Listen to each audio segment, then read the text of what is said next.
இப்போ நீங்கள் பாட்டுக்கு இந்த சிலை வந்து ஒரு கல்லால் ஆன, அதாவது நம்ம ஊர் பகுதியில் வந்து அதாவது கருடக்கம்பம்னு சொல்லுவோம்லங்க. அந்த கருடக்கம்பத்தையே கட்டு வைத்தோட சிலை தான் இந்த சிலை. அதாவது இவர் வந்து சிவபெருமானை வணங்குவது போன்ற தோற்றத்தில் தான் இருக்கும். இவருக்கு நேர் எதிரில் தான் சிவபெருமானின் ஆலயம் உள்ளது.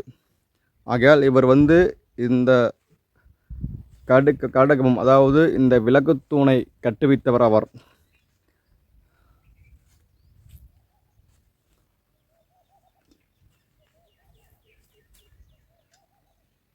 பாருங்க, ஒரே கல்லாலான கடிகம்பம் எவ்வளவு தொலைவில் இருக்கிறது என்று.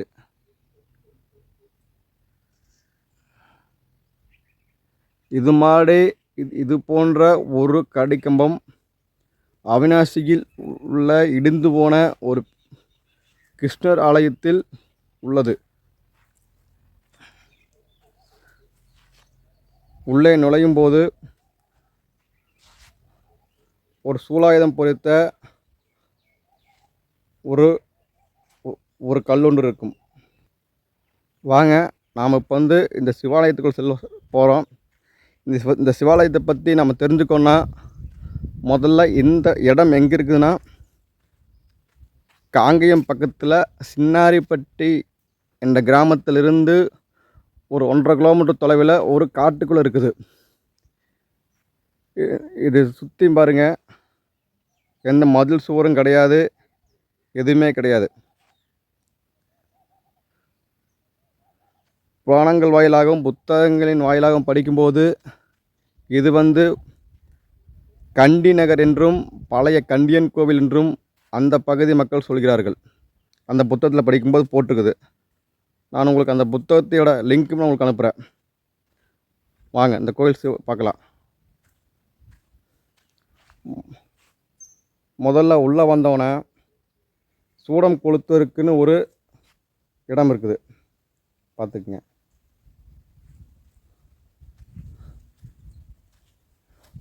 அதுக்கப்புறம் சிவபெருமானின் ஆலயத்திற்கு செல்கிறோம். சிவனை வணங்கிவிட்டு நம்ம அடுத்த பகுதி செல்வோம். வாருங்கள். பாருங்கள், அந்த காலத்தை முறைப்படி கீழே உள்ள சிற்பங்கள் கூர்ந்து கவனியுங்கள்.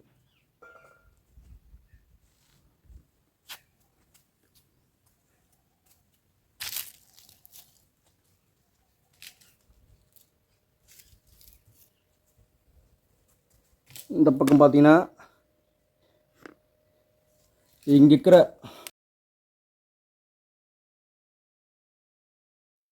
இந்த சிலையில் பார்க்கும் 10 நபர்களும் அந்த ஓதல குலத்தை சார்ந்தவர்கள். இவர்கள் இந்த 10 பேருமே சிவபெருமானை வணங்கியபடிதான் அந்த கல் தூணில் இருப்பார்கள். நீங்கள் சென்றால் நீங்கள் கண்கூட பார்க்கலாம் இந்த விஷயத்தை.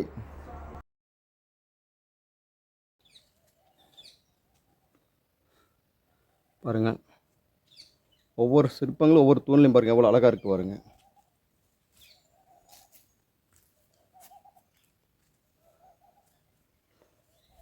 இங்கே பாருங்கள், ஒரு மங்கை ஒரு தூண் இருப்பது போன்ற சிற்பம் இருக்கிறது.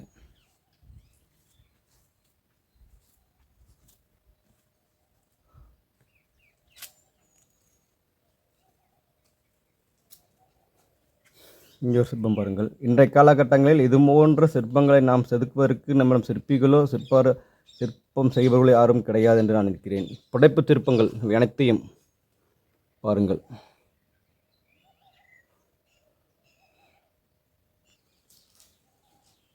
முன்னாடி அன்ற காலத்து நந்தி, அதாவது இப்போ நீங்கள் அங்கே பார்த்துக்கிற நந்தி வந்து புதிதாக வைக்கப்பட்ட நந்தி.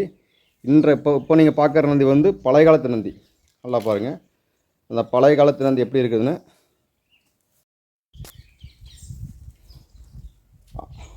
அன்றைய காலத்து பழைய காலத்து நந்தி பாருங்கள்.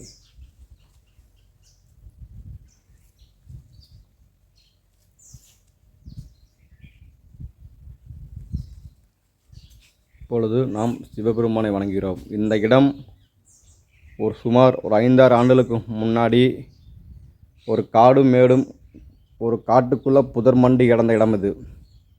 வீர ராசேந்திரன் தொழில்துறை அந்த தொழில்துறையினரால் இந்த இடத்தை மீட்கப்பட்டு ஊர் மக்களால் புனரமைக்கப்பட்டு இன்று நாம் வணங்கும் மாதேசலிங்கம் ஈஸ்வரனாக இங்கே விட்டிருக்கிறார். அந்த சிவபெருமானை பாருங்கள். ஓம் நமச்சிவாய வாழ்க, நாதந்தாள் வாழ்க. பாருங்க, இந்த ஆலயத்தை பற்றி பொதுமக்களிடம் கொண்டு போய் சேர்த்த வீரராசேந்திரன் தொழில்துறையினருக்கு எனது வாழ்த்துக்களையும் அவர்களை பாதங்களை தொட்டு வணங்குகிறேன். என் அப்பன் சிவபெருமானை மீட்டெடுத்து மக்களுக்கு பயனுள்ளாத வழியில் ஏற்படுத்தி தந்தமைக்காக. பாருங்க, கோபுரம்.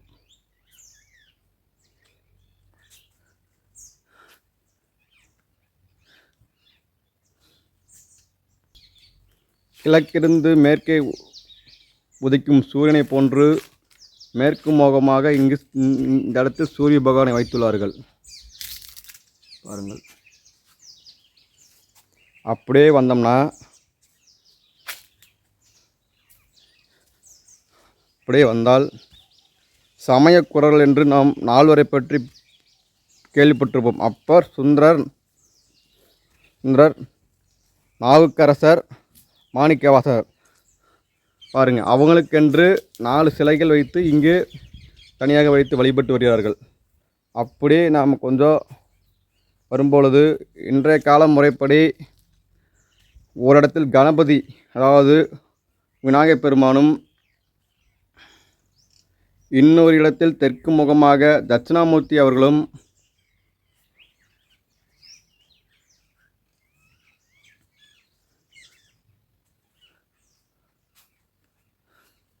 லிங்கோத்பவர் என்று அழைக்கப்படுவர் பின்புறத்திலும் வீற்றிருக்கிறார். இதை எடுத்து பொதுமக்களின் பார்வைக்கு வித்திட்ட அனைத்து உள்ளங்களுக்கும், நல்ல உள்ளங்களுக்கும் எங்களது மனமார்ந்த நன்றிகள். ஒரு புறத்தில் முருகன் ஆலயமும்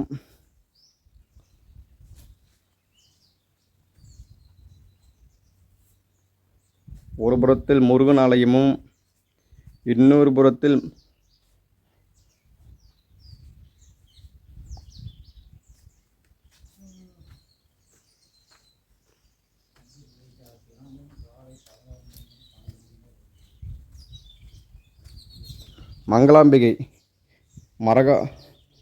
மங்களாம்பிகை தாயும் வீட்டிருக்கிறார்கள்.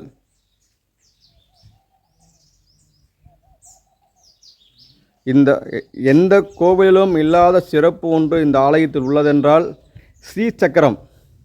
அதாவது ஸ்ரீசக்கரம் பொறிக்கப்பட்ட ஆலயம் கொங்கு மண்டலத்தில் இந்த ஆலயமாகத்தான் இருக்க வேண்டும் என்று எனக்கு தெரிந்தவரையில் நான் கூறுகிறேன். பாருங்கள், ஸ்ரீசக்கரம் பொறிக்கப்பட்ட கல், ஸ்ரீசக்கரம் பொறிக்கப்பட்டது. வேறு எந்த ஆலயத்திலும் பார்க்க இயலாத சிற்பங்கள்.